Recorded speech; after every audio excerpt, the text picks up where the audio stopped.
Welcome to the Healthy Skin Show with Jennifer Fugo, where we're flipping everything you've been told about your chronic skin issues upside down and connecting you with alternative solutions your dermatologist never told you about. Welcome back to episode number 283 of the Healthy Skin Show. In today's episode, we are going to dive into a topic that I've never covered before, and because it is Shingles Awareness Month, we are going to talk about shingles. What is it? Does it just impact only old people? And hint, hint, that's not actually true. Younger and younger people are developing cases of shingles. I was one of them, and I actually had shingles when I was 27. And how you can tell the difference between a case of shingles and other skin conditions that it looks like, so that way you do not ignore the symptoms. And there's some pretty clear ones that separate it from other skin issues so that you can seek treatment as quickly as possible, because this is crucial to protect your nerves. Shingles impacts your nerves and can, in some individuals, when it's not treated quickly enough, can actually cause long-term nerve issues, which is not fun. So I'm so excited to have my guest here today. I've known her for quite some time. We've connected over social media, and she was more than happy to come here on the Healthy Skin Show to share what she sees in her clinical practice. My guest is Dr. Mamina Turegano. She is a triple board certified dermatologist, internist, and dermatopathologist practicing at Sonova Dermatology in the greater New Orleans area, specializing in medical and cosmetic dermatology. Dr. Turegano has a special interest in evaluating how nutrition, lifestyle, sleep, and other environmental factors can play a role in inflammation, aging, and cancer.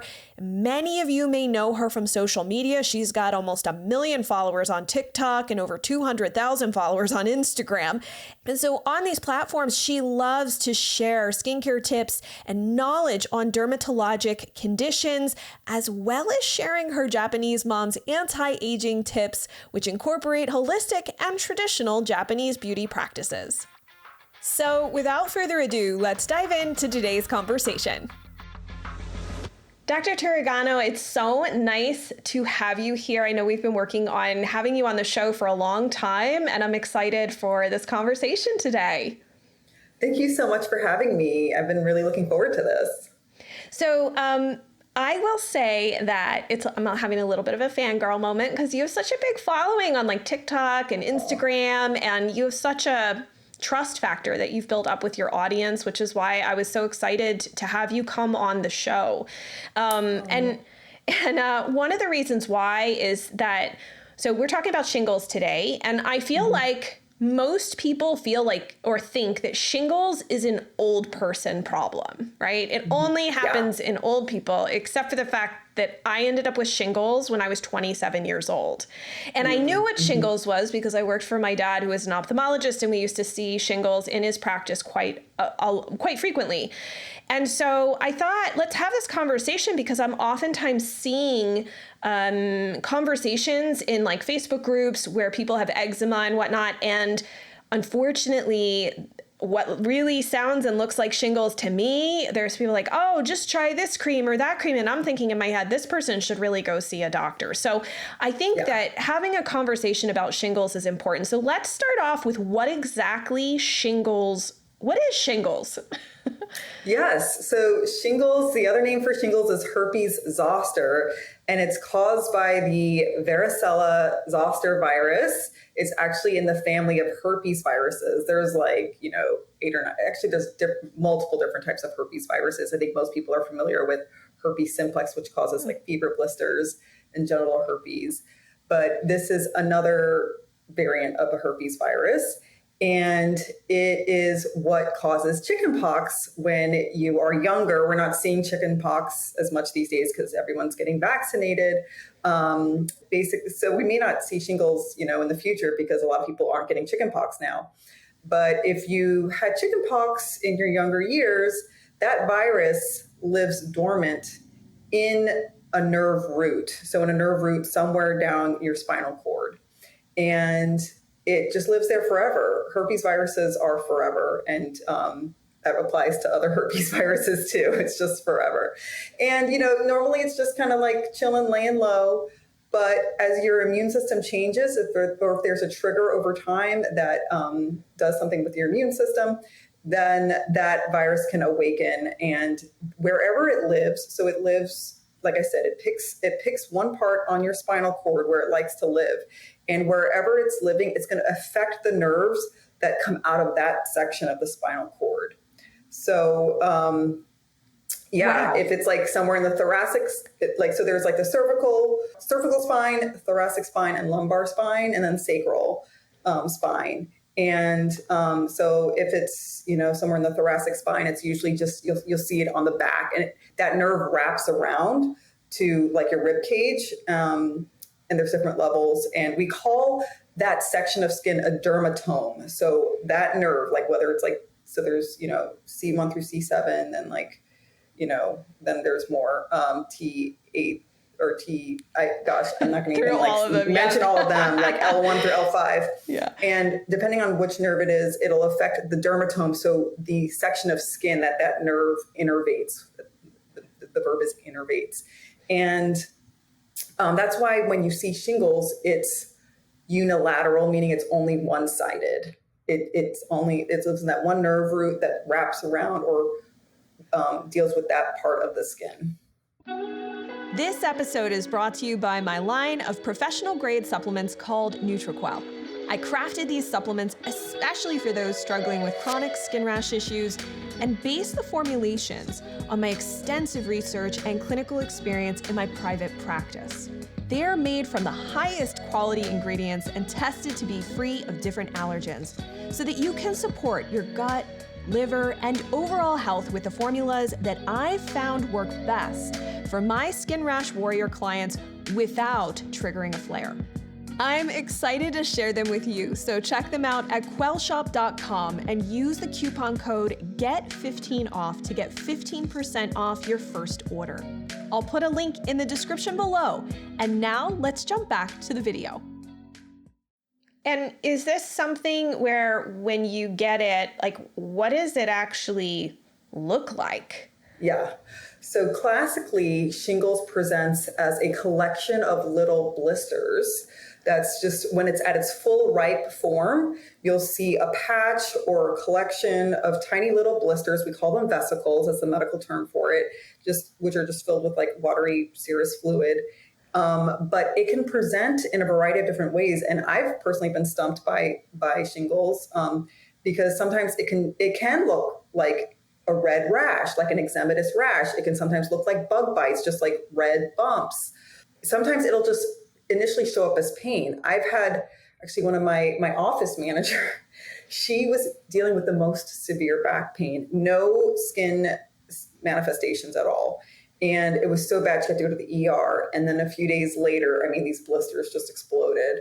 So sometimes the initial sign could be just itching, burning, or just painful sensation on that part of your skin. Yeah, I'll share that initially, I kept feeling like something was scraping my lower left back area. And I kept pulling up my shirt and asking my husband, I'm like, is there something on my shirt? Is there something on my back? Like, are there scratches? And he's like, no, I don't see anything at all. Yeah. And it felt so irritated. I couldn't have anything touch that area. And it was like 2 to 3 days of that before all of a sudden I started having red dots pop up. Mm-hmm. And that's when I was like, I think I have shingles. And my mom's like, you don't have shingles. There's no way. You're only 27. And it was shingles. Mm-hmm. Yeah. Yeah. That's a pretty good presentation. Yeah. So how do you think you end up with shingles? Like, what are there any triggers that people should be aware of? Yeah. So, classically, we do think of it as a, quote, like older person disease because our immune system does, I guess, shift. I don't want to say it weakens. It does as we get like really, really old, but it sort of shifts. And, whether it's like hormonal changes too can play a role. But really, it's anything that can affect your immune system. So we do see it in people in their younger years. So really, if you think about what affects your immune system, stress, that I would say that's probably like the number one trigger is stress. There could also be, if I've seen it where people were dealing with another, infection or another illness, and they were just completely wiped out from that, and that kind of lent themselves to develop shingles. I've seen it also just occur out of the blue. Like people are like, I'm totally fine, nothing new or different in my life. So I'm sure there's some other like unidentifiable factors. Something, I don't think this is established in the literature, but this is something I've learned from my partner. She was practicing for over 35 years. She just retired, but she has a theory that she thinks that we may get into this when we talk about like if it's contagious, but she thinks that if people are around somebody with shingles, it can potentially trigger their own immune system to want to break out in shingles too, which she's like, I don't know how that works, but like, I feel like I've seen that. I would say probably the main two issues that I've seen are age and stress, like trauma, like if people undergo something stressful. Yeah. And if you are really sick, like say, what if you ended up with like COVID or a really severe infection of some sort? Could that also be enough to allow for so the virus sort of reemerges? Is that a good way to describe it?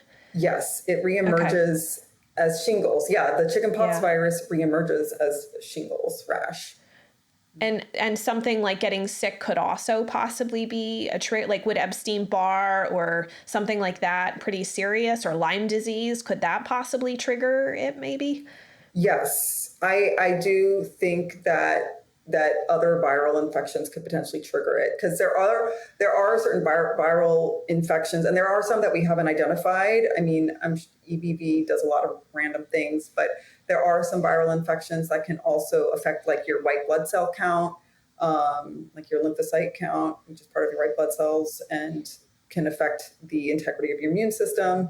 So if you feel like, you have this weird area, one side of your body. And by the way, everyone, I did say my dad was an ophthalmologist, so we were dealing with the face. So you can get this on your face and up into your scalp.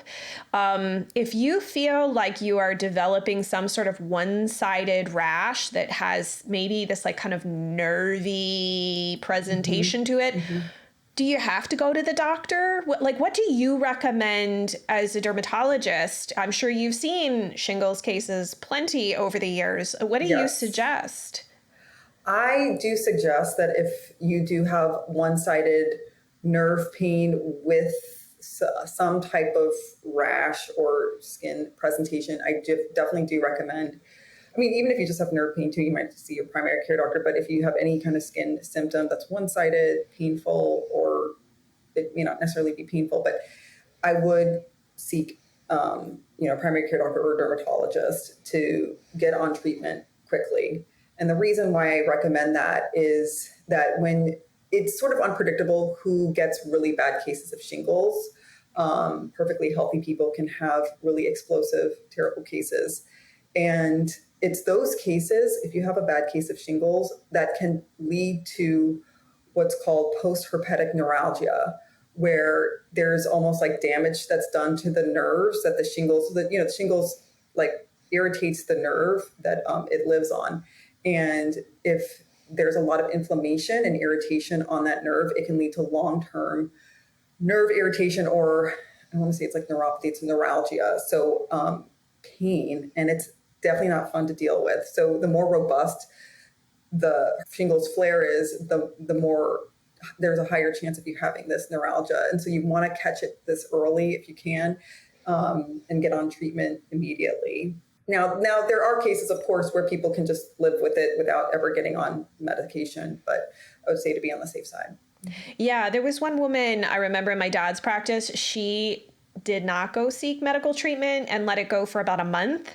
She was this elderly woman, super sweet, but she ended up in so much debilitating pain as a result. And I remember that I think that went on for months and months on end. And she very much regretted not having gone to the doctors. And so I was in a different story. I caught it really early. My derm was like, I'm impressed that you thought that's what that was. And I was like, well, we saw it enough in my dad's office. I knew I should get to see someone.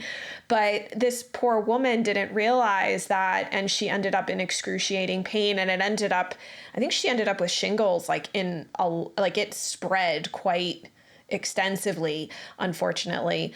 Yeah, I was going to say the other thing that you would also want to be really cautious about and catch really early is if you do have shingles like on your forehead or on the tip of your nose, because then you could also, as you probably have seen in your dad's office, eye involvement. And that can have long-term consequences, scarring of the cornea. And then same with like your ear too, and your facial nerve. You could have like facial nerve paralysis and hearing loss. So that's if herpes is more so on your cheek area. So yes, so if it's on your face, definitely seek treatment. Yeah, it's important. So what does treatment generally look like? Generally, I prescribe an antiviral medicine called valcyclovir. The brand name is Valtrex, and it's a 1-week course. It's 1,000 milligrams 3 times a day for 7 days, and I just have people start it pretty immediately. And then depending on how robust the inflammation is, if they have like a ton of blisters or if they're in a ton of pain, I may also do something to soothe the inflammation, like steroid medicine, and or depending on the pain, I'll start them on just neuropathic pain medicine, specifically gabapentin, to get that under control from the get-go. And that has been shown in studies to minimize the development of post-herpetic neuralgia. Wow. And this is important because I know that like we had talked off the air about lysine, which is used sometimes to help folks who are struggling with like cold sore outbreaks and whatnot. But I've seen, this is like where it's like Facebook medicine, everyone. And listen, I get it. I understand wanting to try to like get an answer quickly, but the people on Facebook and on the internet don't know you. And sometimes there can be serious consequences to not taking appropriate steps. And I feel like this is one instance where that would be the case. So could lysine be helpful? Like if you're going through an active flare-up, is there any research on that or any clinical experience you have to share about lysine? I think that most of the research is done with the other herpes virus, like you mentioned, like herpes simplex, the one that causes fever blisters.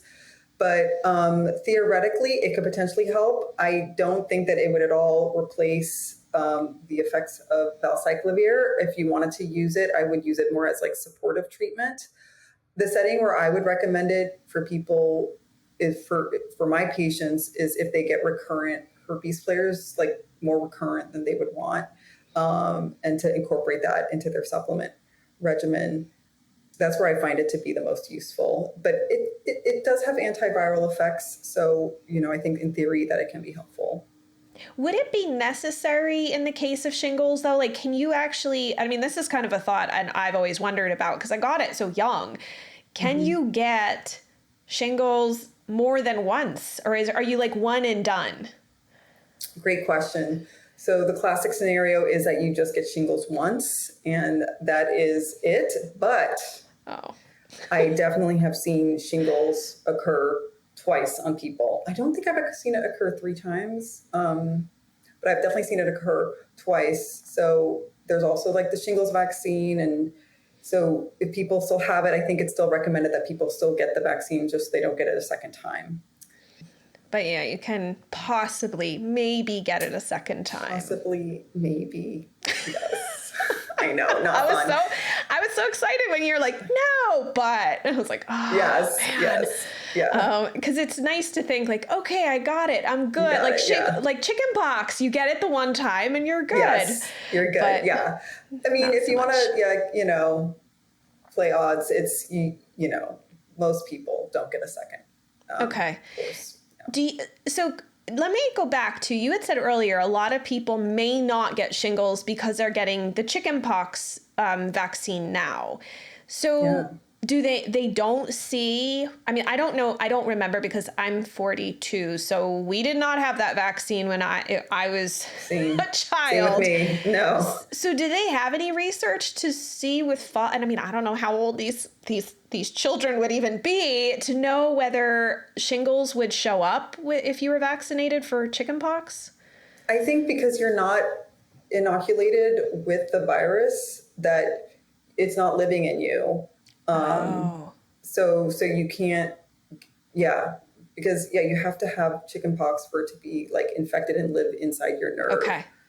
You should not have, theoretically shouldn't have shingles. Now, who knows if like maybe getting the vaccine, people may have like maybe kind of subdued cases of chickenpox, like where they have like even zero symptoms, and then the virus could just like be living in them and maybe do something later. I don't know if anything's come out with that, but you shouldn't be getting shingles if you don't get chickenpox. Okay, interesting. Yeah. This is such I didn't realize that it actually lives in like a specific nerve, and that's why. So it lived in somewhere in my L. Yeah, probably something. your thoracic or lumbar area. Yeah. Yeah. Oh, that's so fascinating. I did not know that. I learned so much from these podcasts and getting to talk to experts like you. So glad. I think this is an important question. And this is something that I think, could be helpful for people. So, and maybe this underscores why it's important to seek medical treatment and be careful with shingles, but is it contagious? If I had to say yes or no, the answer is yes. Okay. Yes, it is contagious, but there's a lot of exceptions. So if you've had chickenpox or you've been vaccinated, you can't spread shingles. Okay. But if you've never been vaccinated, or you're pregnant, and obviously with your fetus is not immune. So you can give someone chickenpox with shingles. Oh. Yeah, because that virus is in the blister fluid. So the spread is not the same as chickenpox. Chickenpox spreads with respiratory droplets. And that's how the initial varicella zoster virus inoculates your system. But with shingles, it's like living locally on the skin. So it's contagious, but it's harder to spread because you actually have to be more in contact with the blister fluid. Got it. And so you would want to be careful maybe around like children and pregnant individuals. Pregnant people. Exactly. Yep. Mm-hmm. And those are the main things. If someone was pregnant, like, are there should someone who's pregnant be worried? Like, is there bad side effects that can happen if they're exposed to someone with like chickenpox or shingles while being pregnant? Yeah, I would say where varicella zoster virus does the most damage is in like a newborn baby or an unborn fetus. That's where it can actually have like the most severe impact on a human body. They can be very, very sick. So, it's not the end of the world. Like, usually they're fine. It's hard with shingles. Like you have to really be like in contact with the shingles, like all up on that person's skin and stuff. But I would say, pregnant people should really practice caution. If they potentially are around anyone with shingles, they should talk to their OBGYN about it if they're concerned. But it's still hard to get it just because, like I said. Yeah, I can see that now because that makes sense. This is not something that you're breathing out into the air. It's contained in something. And so unless you actually were to kind of burst the little sac, the vesicle, as you said, then it is a contained space where it's being held. And I typically tell people, because patients are like with shingles, they're like, what should I do? Like, am I contagious? And I would just say, if you're going to be out in public, like, keep it covered. So if it's like, if it's on your back, like you're going to wear a shirt, no big deal. But if it's like somewhere on your arm or your face, like keep a bandage over it, just so that there isn't a risk of someone getting in contact. And if it's oozing quite substantially, would that potentially be like kind of maybe a stay home situation? Yeah, I would say so. That's usually when it peaks. It's like, well, right before the vesicles break, that's like the peak time. And then like once they start opening, that's actually like you're past the hump. You're still infectious and contagious. But like once they start like opening, I mean, they quickly scab up. So that's you're still infectious, but you're kind of more on your way out. And is this at all similar to eczema herpeticum? Oh yeah. So eczema herpeticum is actually related to herpes simplex. So different variant, but it can sometimes look similar if eczema herpeticum is localized to one area. So eczema herpeticum is what we see typically in really, really bad cases of eczema, where their eczema skin is so compromised that the herpes virus, the herpes simplex virus, kind of takes hostage almost of like all the eczema infected areas or eczema affected areas. And it looks like people have like these little tiny, like little ulcers or excoriations. Maybe you might see some blisters, but by the time I see it, everything's already like open, I think, because people, it's mostly kids, they're like scratching a lot. So it's usually kind of all over. So it typically has a different presentation. Okay. But similar herpes family issue. So similar family, but different presentation usually, and usually a different issue. Okay. I think it's good to talk about these things because, especially like eczema herpeticum, a lot of people don't even know that that's a thing. They don't realize that this can happen to them. And like I said, with shingles, it's sort of the same way. We're not really taught or educated on shingles, which we really should be, because obviously time does matter in getting to the doctor and seeking treatment. And I had taken the Valtrex medication and definitely did not feel super great for a couple of weeks. But after that, it definitely subsided and have never had an issue again. So I'm really appreciative that you were interested in coming on and talking about this topic, because I feel like it's such an important kind of a public service announcement. But in the same regard, definitely. In the same regard, I was saying that, my audience, a lot of people are dealing with rashes. And so this is a kind of a rash, and it can be confused with other, like sometimes people will think it's eczema, and it's not eczema. It's not. Yeah. If you have like one random patch of eczema, and it's blistering a little bit, like that's something definitely to see a doctor about.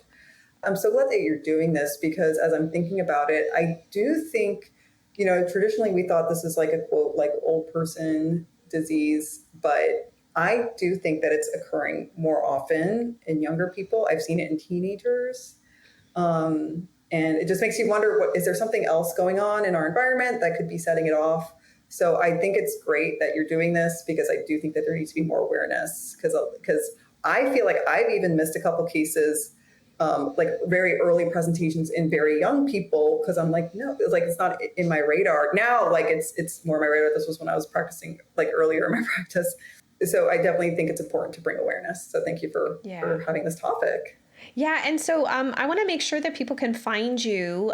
Where do you have a physical practice that people can come, and if they're looking for a dermatologist, where do you practice at? I practice in the New Orleans suburb, in Metairie, Louisiana, and the practice is called Sonova Dermatology, and there's a few different Sonova branches. So it's the Sonova Dermatology in Old Metairie, which is like the subsection of Metairie. And I also am very active on social media, on Instagram and TikTok. And my handle for that is dr.mamina, dr.mamina. Perfect. Well, thank you so much for being here. I really appreciate it. And I hope that we can do more episodes and share more information with people so that they can advocate better for themselves, and also know when, I think this is one of those times where it's like, hey, sometimes you can kind of figure things out yourself, and sometimes it's better to seek help. And I think this is one of those times, just because I've personally had shingles, and I've also witnessed so many people in my dad's practice where it was let go too long and it got so bad. And I really appreciate you for being willing to have the conversation, because shingles is not sexy. It's not sexy, but I weirdly like talking about it. I love talking about viruses. So Well, thank you so much for being here, and I hope to have you back sometime. Yes, please. I really enjoyed this. Thank you so much for having me. I'm so grateful that Dr. Mamina was able to join us today and share about this extremely important topic. This is way more than just having a specific type of rash, because it really does truly impact those of us who had chickenpox in our younger years. And it can reemerge, as you've heard, as shingles. And it's so crucial for you to be able to identify those signs and symptoms so that you can seek treatment quickly. That's why I wanted to do an episode on this, and I'm so grateful now that we actually have this as part of the Healthy Skin Show. So if you want to see the different resources and connect with Dr. Mamina, we have all the links for you over at skinterrupt.com/283. And you can leave your questions and comments there so we can keep the conversation going. And in the spirit of raising awareness about what shingles are, what the signs and symptoms look like, and why it's important to seek treatment, I would love if you would share this episode with those around you who have had chickenpox in the past, because it is very possible that you may walk into the doctor's office way too late, or unfortunately with a case of shingles that may get misdiagnosed as something else, because it does happen. It happened a lot when my dad was working as an ophthalmologist. Patients would come in all the time with shingles and they were told that they had something else. So it is crucial that you make yourself aware of what those signs and symptoms are. And if you found this episode helpful and insightful, but you haven't yet rated and reviewed the Healthy Skin Show, please do so and let others know who are looking for a reason to tune in why you find the show so valuable. And it means so much. Make sure to subscribe. That way you never miss a weekly dose of inspiration, alternative strategies, clinical pearls, and even personal journeys to help inspire and encourage you on your journey to rebuild healthy skin. And then let's connect over on social media. I'm at Jennifer Fugo. Thanks so much for tuning in, and I look forward to digging deeper with you in the next episode.